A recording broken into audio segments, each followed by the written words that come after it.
नमस्कार दोस्तों, मैं अजय कुमार आपका अपने यूट्यूब चैनल इन्फॉर्मेशन अड्डा में स्वागत करता हूं। जैसा कि आपने थंबनेल में ही देख लिया होगा, ये जो हमारी वीडियो है यूपीएसआई जो उत्तर प्रदेश पुलिस भर्ती, ठीक है, का नोटिफिकेशन आउट हुआ है उसी को लेकर के है। तो आज हम देखेंगे ये उत्तर प्रदेश पुलिस भर्ती में जो नोटिफिकेशन आउट हुआ है क्या कैसे सारी बातें, ठीक। तो आप बने रहिए हमारे साथ।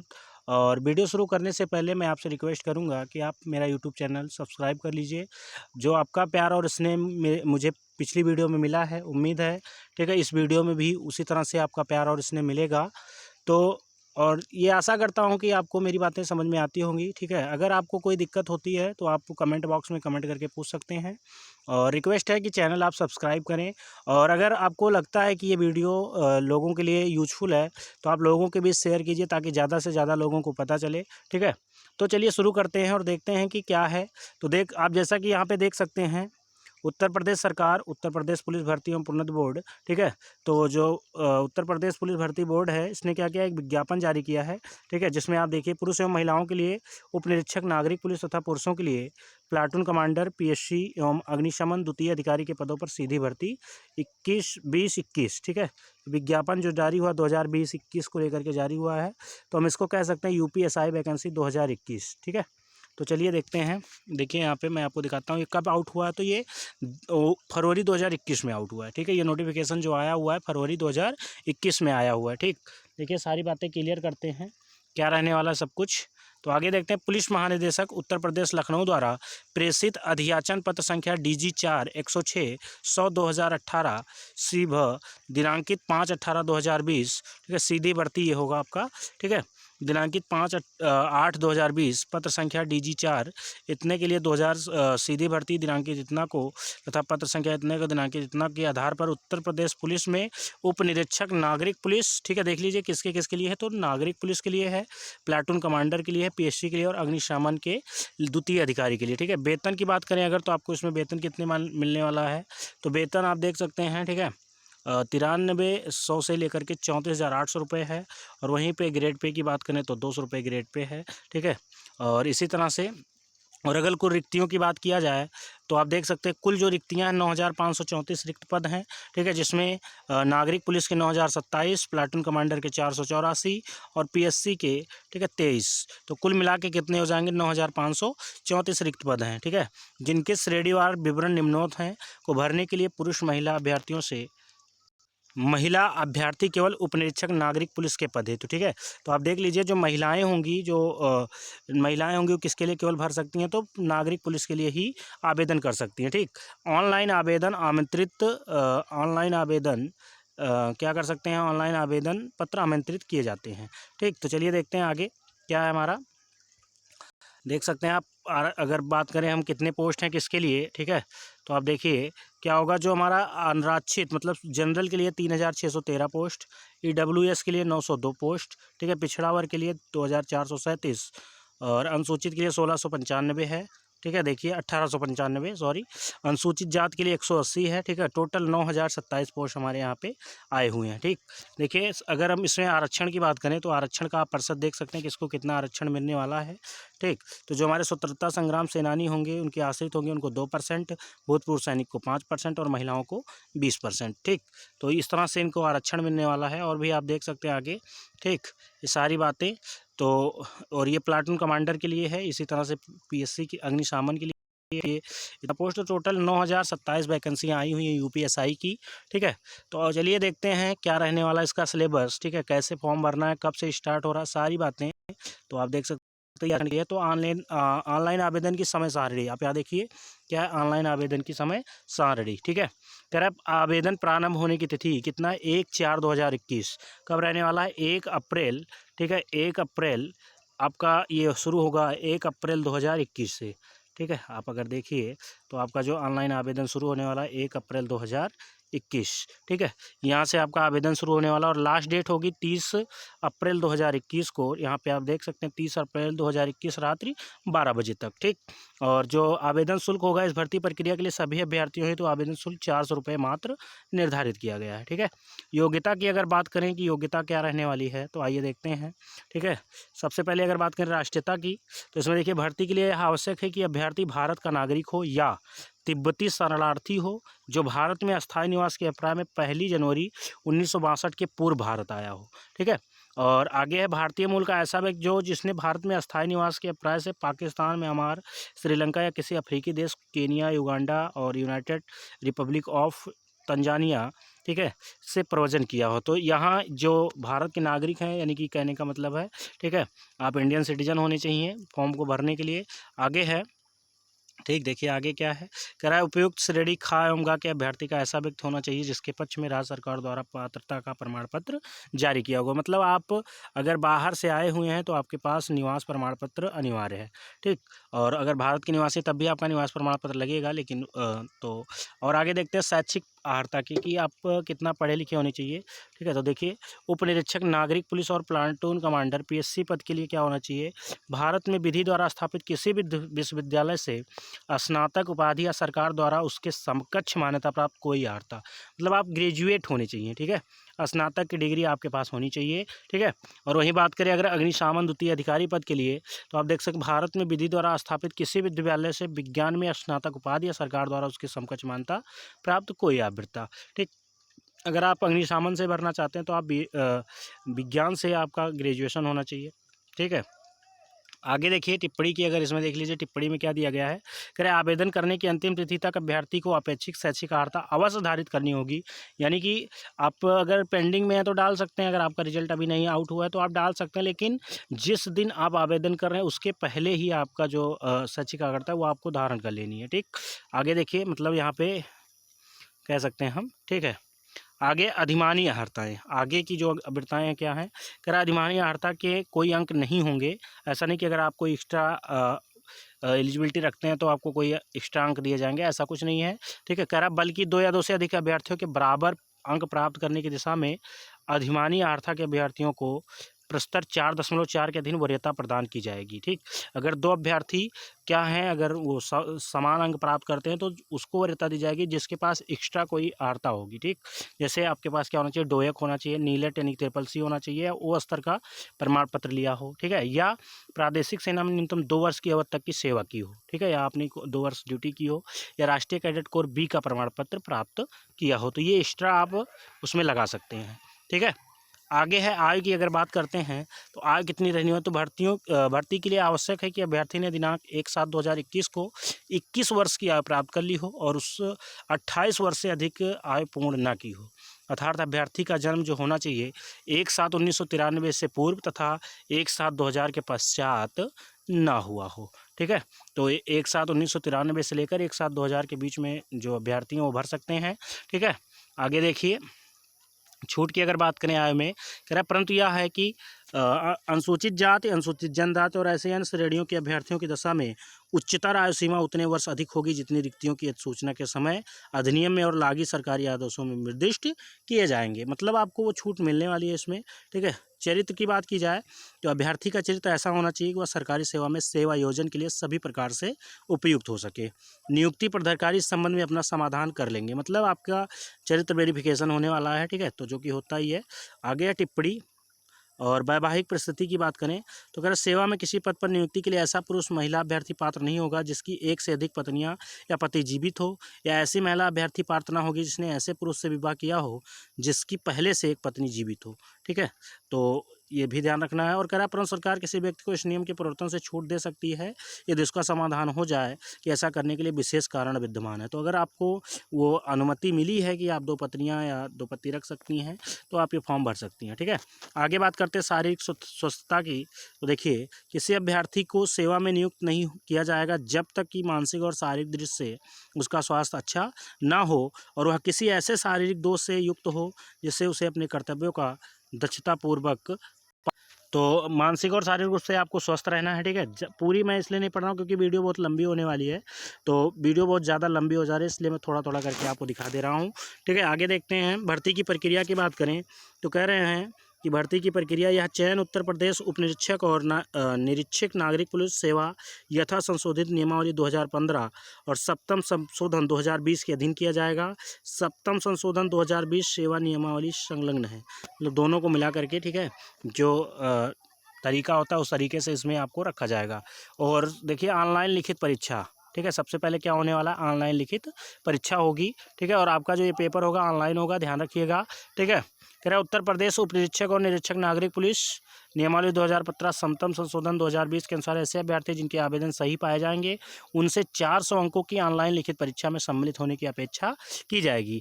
और इस ऑनलाइन लिखित परीक्षा में वस्तुनिष्ठ प्रकार का बहुविकल्पीय, ठीक है, 4 अलग अलग निम्नलिखित विषयों का एक प्रश्न पत्र होगा। तो 400 नंबर का आपको पेपर देना है, ठीक है। देखिए देखते हैं क्या क्या आने वाला है परीक्षा में हमारे। तो देखिए यहाँ पे देख सकते हैं आप, सामान्य हिंदी, ठीक है, 100 नंबर, और मूल विधि संविधान सामान्य ज्ञान 100 नंबर, ठीक है। संख्यात्मक और मानसिक योग्यता परीक्षा 100 नंबर की, और मानसिक अभिरुचि परीक्षा, बुद्धिलब्धि परीक्षा, तार्किक परीक्षा भी कितने नंबर की रहने वाली, 100 नंबर की, ठीक है। तो मतलब हिंदी, संविधान और सामान्य ज्ञान, रीजनिंग, ठीक है, और अभिरुचि, ये मिला के टोटल 400 अंक होने वाले हैं, ठीक है। और अगर क्वेश्चन की बात करें तो 40-40 नंबर, ठीक है, कितने कितने 40-40 नंबर होने वाले हैं। और देखते हैं आगे नीचे, अभी आपको मैं दिखाता हूँ, ठीक है। ये देखिए ऑनलाइन लिखित परीक्षा 2 घंटे यानी कि 120 मिनट की होगी। कितने देर की, 120 मिनट की होने वाली है। और अभ्यर्थियों की संख्या के अनुसार ऑनलाइन लिखित परीक्षा एक ही तिथि को या एक से अधिक पालियों में अथवा एक से अधिक तिथियों में विभिन्न पालियों में आयोजित कराई जाएगी। और प्रत्येक पालियों के प्रश्न पत्र अलग अलग होंगे, ये ध्यान रखिए, प्रत्येक पालियों के प्रश्न पत्र क्या होंगे, अलग अलग होंगे। ऑनलाइन लिखित परीक्षा एक से अधिक तिथियों या एक से अधिक पालियों में आयोजित किए जाने पर अभ्यर्थी के प्रापांकों का पर सामान्यीकरण किया जाएगा, जिसको नॉर्मलाइजेशन कहते हैं, ठीक है। आप नॉर्मलाइजेशन से जानते होंगे। तो जब एक से ज़्यादा पालियों में परीक्षा होगी तो आपका नॉर्मलाइजेशन भी होगा, ठीक। आगे देखिए क्या है, ठीक है। कह रहा है सेवा नियमावली में 7वें संशोधन के अनुसार ऑनलाइन लिखित परीक्षा के प्रत्येक विषय में 35%, ठीक है, कितना, प्रत्येक सब्जेक्ट में 100 में से आपको कितना लेके आना है, 35, यानी कि 400 में से टोटल आपको लेके आना है 140 नंबर, ठीक है। और टोटल का 50%, अगर 400 के टोटल की बात करें, यहाँ आप देख सकते हो अंक, और कुल 50% अंक प्राप्त करने में विफल रहने वाले अभ्यर्थी भर्ती के लिए पात्र नहीं होंगे। मतलब टोटल ओवरऑल 200 नंबर, 400 में 200 नंबर आपको लेके आना है, ठीक है, तब आप पात्र माने जाएंगे।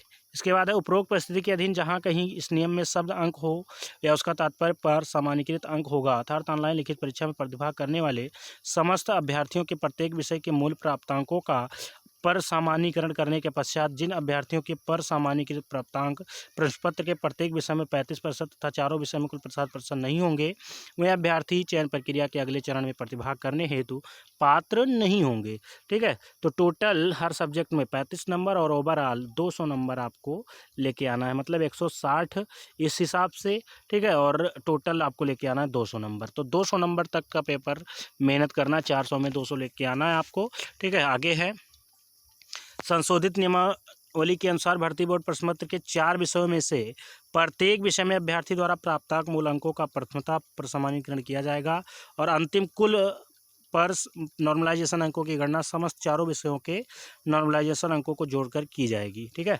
तो ये ध्यान दीजिएगा, पहले चारों में आपका चारों सब्जेक्ट में नॉर्मलाइजेशन होगा, उसके बाद टोटल का, ठीक है। इसके बाद क्या, ऑनलाइन लिखित परीक्षा का पाठ्यक्रम परिशिष्ट 1 पर है और ऑनलाइन लिखित परीक्षा के उपरांत बोर्ड द्वारा आमंत्रित किए जाने वाले अभ्यर्थी अपनी आपत्ति ऑनलाइन दर्ज करा सकते हैं। तो आप कोई अगर दिक्कत है तो दर्ज करा सकते हैं। उसके बाद देखिए क्या होने वाला है, जब ऑनलाइन परीक्षा हो जाएगी, ठीक है, तेरा प्रश्न पत्र में किसी प्रश्न के गलत होने या उत्तर प्रश्न के सभी उत्तर विकल्पों के उपयुक्त न होने पर ऐसे प्रश्नों को निरस्त कर दिया जाएगा, ध्यान रखिए, ठीक है। और निरस्त प्रश्नों के अंकों का वितरण माननीय उच्च न्यायालय इलाहाबाद में रिट याचिका इतना पवन कुमार अग्रही बनाम उत्तर प्रदेश लोक सेवा आयोग की स्वीकृत व्यवस्था के अनुसार किया जाएगा, ठीक है। तो अगर प्रश्न गलत होता है या उसमें विकल्प गलत होता है तो उसको निरस्त माना जाएगा, ठीक है। और उसका जो उत्तर होगा, उसका नंबर जो होगा इलाहाबाद उच्च न्यायालय के द्वारा ही देखा जाएगा, ठीक। उसके बाद क्या है, आगे देखते हैं अभिलेखों की समीक्षा एवं शारीरिक मानक परीक्षा। इसके बाद क्या होने वाला है, आपका फिजिकल होने वाला है, ठीक है। और फिजिकल में क्या होगा देख लीजिए, करें लिखित परीक्षा में सफल अभ्यर्थी जब नॉर्मलाइजेशन प्राप्तांक की श्रेष्ठता के आधार पर उनके अभिलेखों की समीक्षा और शारीरिक मानक परीक्षा में सम्मिलित होने की अपेक्षा की जाएगी जो आहार्यकारी प्रकृति की होगी। मतलब आपको केवल क्वालिफाई करना है, ठीक है। और इसके लिए देख लीजिए आपका क्या रहने वाला है, ऊंचाई, लंबाई और सब कुछ देख सकते हैं यहाँ पे।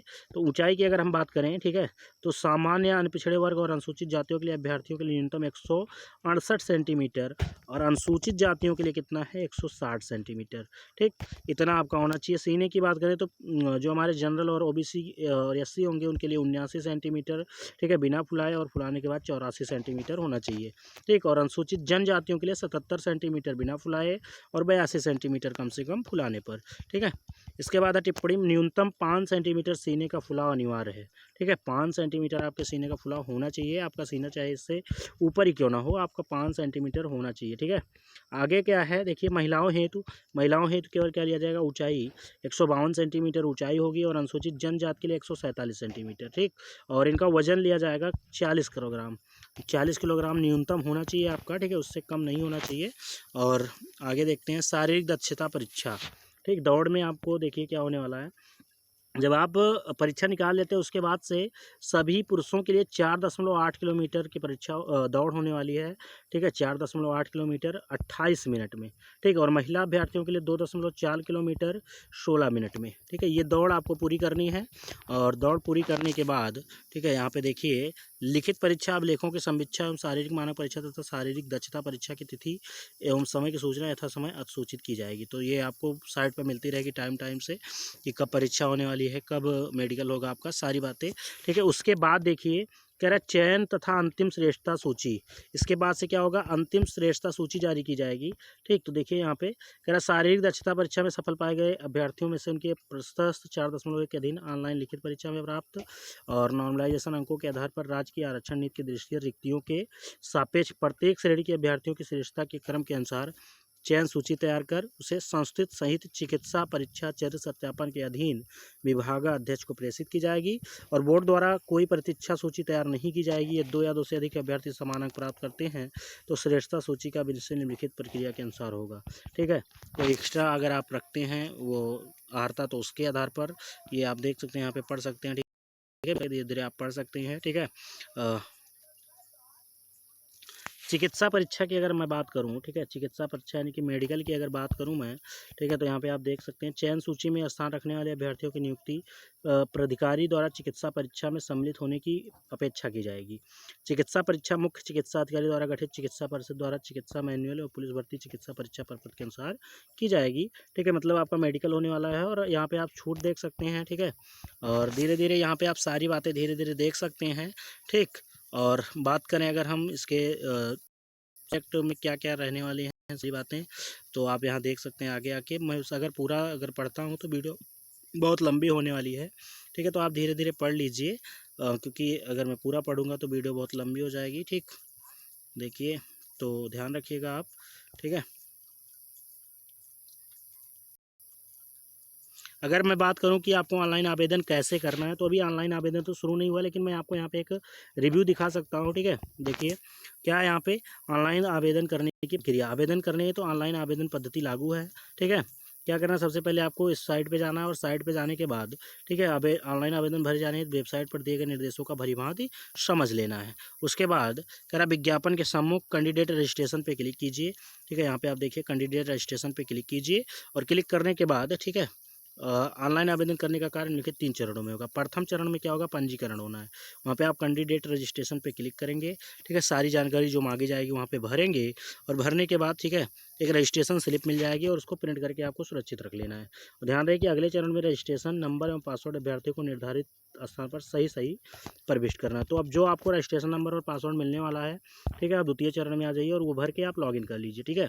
लॉगिन करने के बाद जो जानकारियाँ यहाँ पे मांगी जाए समस्त जानकारी सही भर लीजिए, ठीक है। और तृतीय चरण में आपको 400 रुपये का पेमेंट करना है, ठीक है, चाहे चालान से, चाहे इंटरनेट बैंकिंग से, चाहे क्रेडिट कार्ड, डेबिट कार्ड या यूपीआई के माध्यम से, ठीक है, आप पेमेंट कर सकते हैं। पेमेंट करने के बाद आपको क्या करना होगा, अभ्यर्थी अपनी रंगीन फोटो व हस्ताक्षर आवेदन में निम्नलिखित उल्लेखित निर्धारित आकार में ही स्कैन करें, ठीक है। देख लीजिए क्या होना चाहिए, कैसे होना चाहिए, फ़ोटो की बात है यहाँ पे, ठीक है। तो कह रहे हैं कि चेहरे की छवि स्पष्ट होनी चाहिए, 6 महीने के भीतर लिया गया हो, कंधे साफ दिखने चाहिए, सफ़ेद या हल्के ग्रे रंग की सादी पृष्ठभूमि आवश्यक है, ठीक है। ठुड्डी से शिखर तक साफ दिखता हो, लगभग 70% आच्छादित करता हो, और मुंह बंद आंखें खुली, ठीक है। चेहरे के दोनों किनारे साफ दिखते हों, कैमरे पर सीधी नज़र हो, चश्मा पहनने की स्थिति में आंखें साफ दिखनी चाहिए, और ग्लास रंगीन नहीं होना चाहिए, फोटो में टोपी नहीं होनी चाहिए, मफलर हाथ धारण नहीं करना चाहिए, ठीक है। और इस तरह से आपको आवेदन करके आपको फ़ोटो अपलोड करके और सबमिट पे क्लिक कर देना है, ठीक है। आवेदन प्रक्रिया के अत्यंत महत्वपूर्ण बिंदु, तो यहाँ पे आप पढ़ लीजिएगा, ठीक है, धीरे धीरे से, नहीं तो बहुत सारे वीडियो लंबी हो जाएगी तो दिक्कत हो रही है आपके लिए, ठीक है। बोर्ड का निर्णय अंतिम होगा, अगर कोई भी दिक्कत होती है तो यहाँ पे जो बोर्ड का निर्णय होगा वही अंतिम होगा, ठीक है। तो सारी बातें आप यहाँ देख सकते हैं। तो ये नोट किया धीरे धीरे करके यहाँ पे, ठीक है, वीडियो पॉज करके धीरे धीरे पढ़ सकते हैं। फिर रहा आपका यूपीएसआई, वीडियो कैसी लगी आप कमेंट करके ज़रूर बताइएगा, ठीक है। अगर इसमें कोई आपको कन्फ्यूज़न है तो आप कमेंट बॉक्स में पूछ सकते हैं, ठीक है। और अगर आपको लगता है कि नहीं वीडियो शेयर करना चाहिए तो आप शेयर करिए, ठीक है। और चैनल सब्सक्राइब ज़रूर करें, ये मेरा रिक्वेस्ट है, ठीक है। आपका प्यार और स्नेह इसी तरह से मिलता रहे। धन्यवाद, ठीक, नमस्कार।